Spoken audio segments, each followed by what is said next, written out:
Brought to you by TechnoSpark 20 series smartphones. I'm superhuman.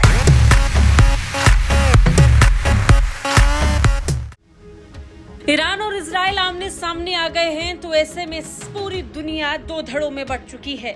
लेकिन भारत वो देश है जिसका संबंध ईरान और इजराइल दोनों के साथ गहरे हैं।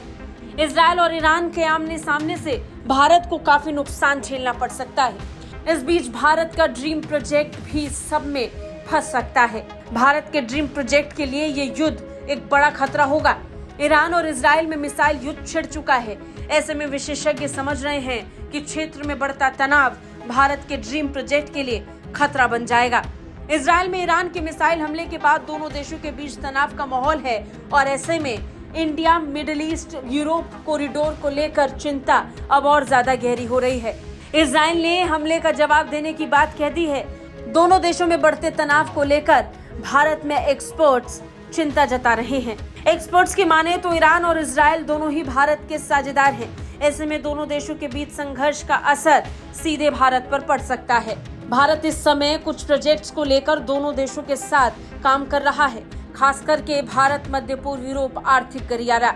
India middle east Europe Bharat के लिए एक महत्वाकांक्षी प्रोजेक्ट है जो भारत से यूरोप तक व्यापार को आसान करेगा। पिछले साल ही G20 शिखर सम्मेलन के दौरान इस गलियारे का ऐलान हुआ।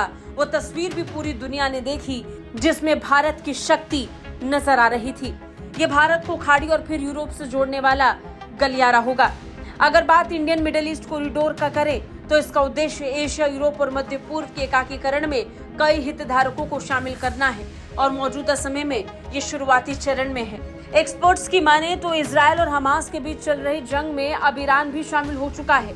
लेबनान से भी हिजबुल्लाह के लड़ाके इजराइल की धरती पर अटैक कर रहे हैं। इससे भारत, इजराइल, यूएई, यूएस यानी I2U2 निर्माण में भी बाधाओं का सामना करना पड़ सकता है। भारतीय नेतृत्व को वेस्ट एशिया में अपने प्रभाव की सीमा को ध्यान में रखते हुए आगे बढ़ने की जरूरत है, खासकर I2U2 और India middle east Europe economic corridor को लेकर, क्योंकि सऊदी अरब और इजराइल के बीच रिश्ते सामान्य होने की उम्मीद को भी अब खतरा सा लग रहा है। स्थिति तनावपूर्ण है और तनावपूर्ण स्थिति के बीच भारत को तमाम देशों के साथ अपने संबंध अब मैनेज करने होंगे।